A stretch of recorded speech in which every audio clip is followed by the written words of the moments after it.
When I was involved in broadcasting, I used to have the first hour of my show as a disc jockey in Columbus, Ohio. I used to give an inspirational program, and there was a lady who would call me by the name of Nicole. Audrey worked at University Hospital. Audrey was an enthusiastic personality that everybody liked. I mean, she had a radiant smile, and she was just one of those people. You meet one of those people that everybody just likes. She was one of those kinds of folks. Audrey became stricken with muscular sclerosis at a very young age, and after a while she became confined to a wheelchair. She had children, and because of her physical deterioration, she could no longer take care of her children, so she had to be confined to a nursing home, Alum Creek Nursing Home on Nelson Avenue in Columbus, Ohio. Audrey used to have the nurses at the hospital call the radio station and put the phone to her ear. She would ask for a certain request, and I would ask her to say a few words to the listening audience. One day, while I was doing my program, I got a call from one of my regular callers, a young lady by the name of Shirley. On this particular day, there was a sound in her voice that I detected something was wrong. She said to me, "It's nice talking to you, Les. I'll be seeing you." I said, wait, hold on a minute, Shirley. "There's something wrong." She replied, "There's nothing wrong." I said, "There is, Shirley." "I know you." "Come on, Shirley, what's wrong?"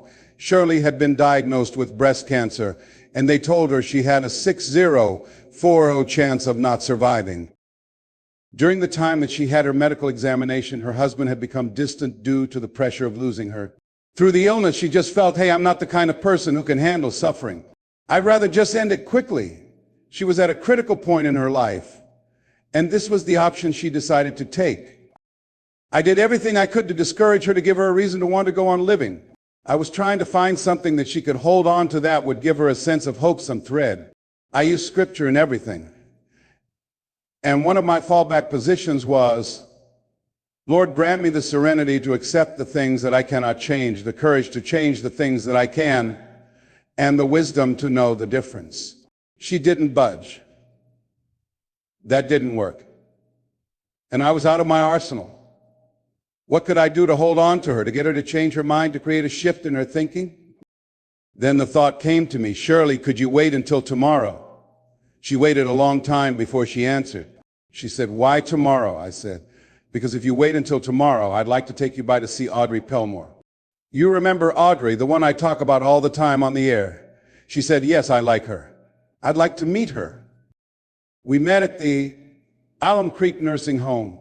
When we got there, we were both very silent because I made a pact with her that if this was not enough to discourage her from taking her life, then I would honor our agreement and I would just release her.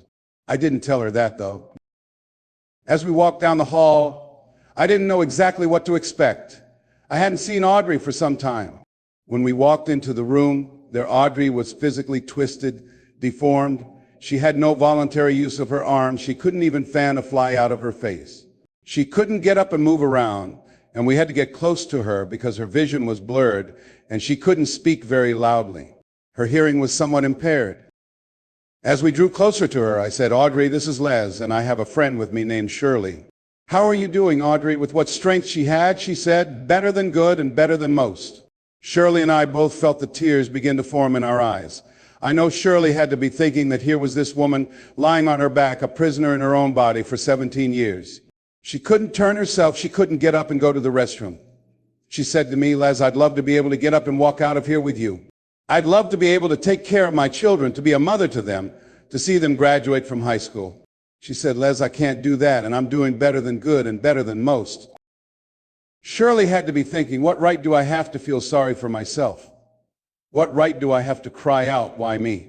She left there with a commitment to live, no matter how much time she had left. She felt she had no right to cut the time off. She had no right to do that. She left with a new determination, a new spirit about her. And that's something about what we have. We have something that Audrey had: freedom of spirit.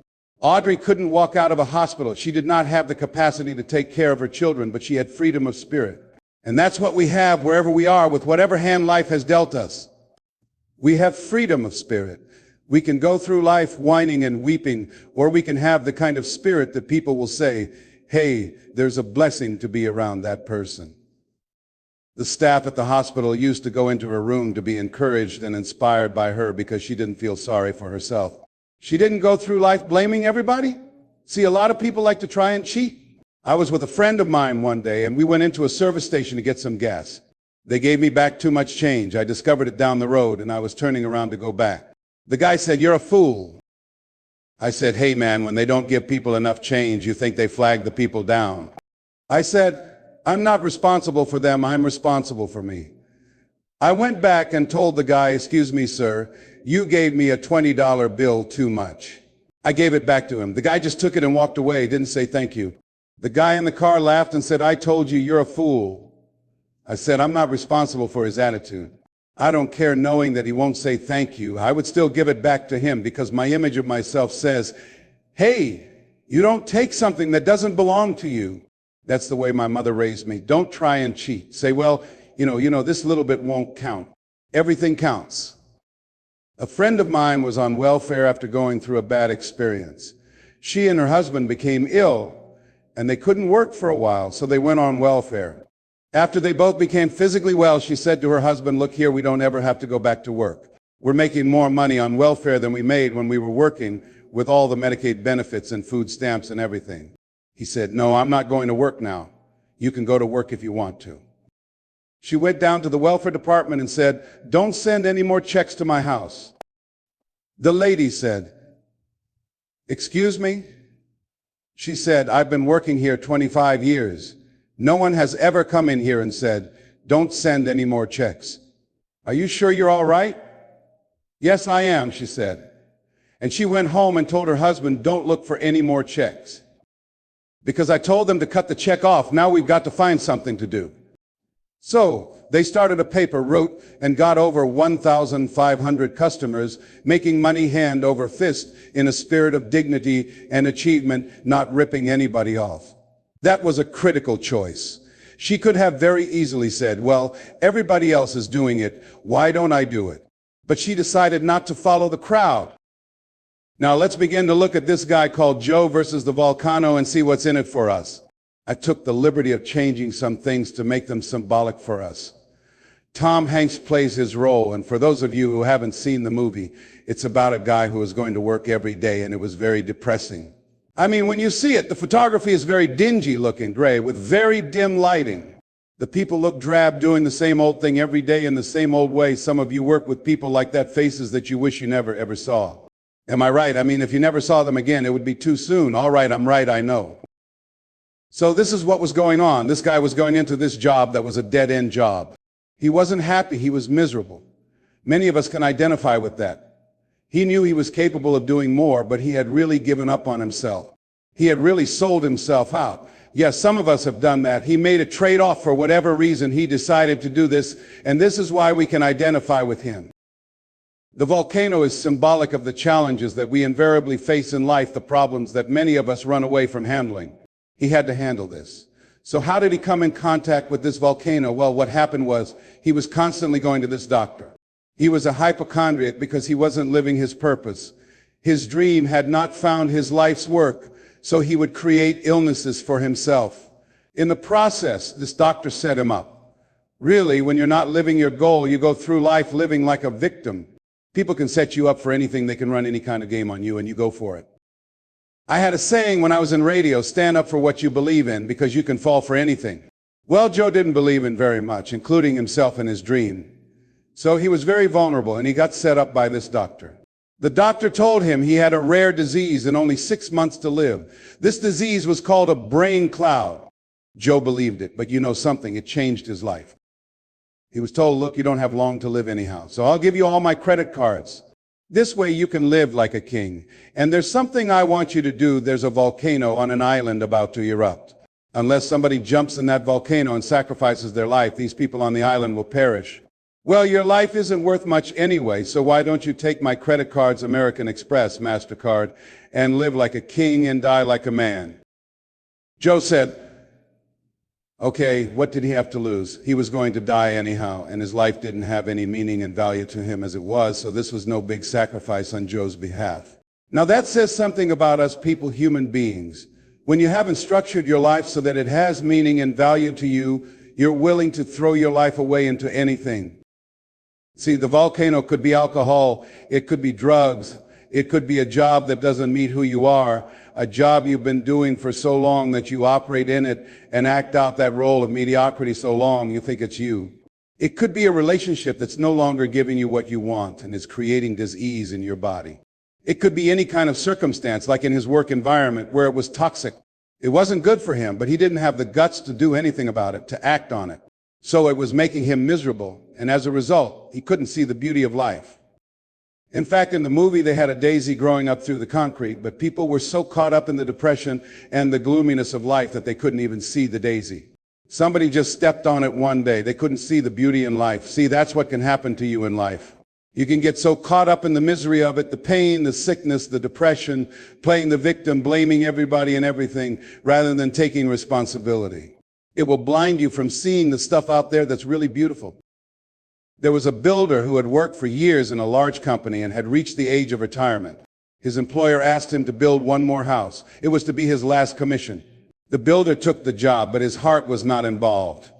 He used inferior materials, the timber was poor, and he failed to see many things that should have been clear to him had he shown even his normal interest in his work. When the house was eventually finished, his employer came to him and said, "The house is yours. Here's the key. It's a present from me." The builder immediately regretted that he had not used the best materials and engaged the most capable workers. If only he had known that the house was for him. If he had made a commitment to his life and his craft, saying, "I'm going to give my best at all times, even if this is my last job, I'm going to give it my best shot because that expresses who I am," he would have been more appreciative of that gift. Would you imagine that? I think that makes a very good point.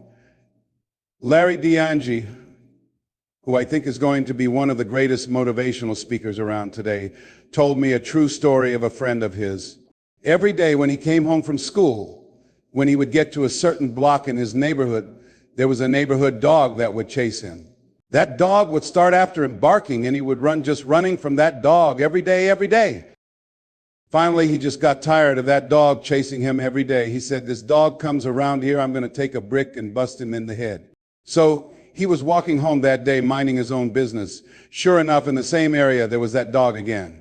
The dog started barking. He started running, and he saw a brick. He stopped, picked up the brick, and turned around. The dog got closer, and he realized the dog didn't have any teeth. He said he put the brick down and told the dog, "Get out of my way." Ladies and gentlemen, many of us go through life running from things that don't have any teeth to do us any harm. Haven't you been afraid to do something, and then after you did it, you said, "Oh, if I'd known it was this easy, I would have done it before"? Haven't you ever had that experience? Raise your hand. Absolutely. So we created this in our minds, false evidence appearing real. We made it real in our minds. That's why Churchill said, "There's nothing to fear but fear itself." I remember the worst speech I ever gave in my life. I let someone exploit a fear that I had for years. I had a tremendous inferiority complex because I'm not college educated. This person knew this and said, "Let me write this speech for you. You're going to speak at Ohio State University. Those people are very educated there, and they're going to know when you make grammatical errors. They're going to know from the substance of your speech that you are not literate. I care about you, and I don't want you to embarrass yourself." So this person proceeded to write a speech for me. I had a speech in my mind, but this person was stronger than I was negatively, while I was positive about my own thoughts. And I gave my power away. With my permission, I allowed this person to guide me to do something I really didn't want to do. But I didn't feel enough inner strength and conviction about my skills as a speaker and the message I had to bring to stick by my guns. I got up there at the Ohio Union, and I read that speech straight from the page. I didn't move, and I didn't take my eyes off the page because I'm not accustomed to reading. After I finished, the people gave me a standing ovation because I read it extremely well. I was very tense and I was very nervous, but Boo was with me. We've been together since second grade, and I didn't want to go to the side of the room where he was. I saw the look in his eyes, and another friend of mine by the name of Mike Williams was there too.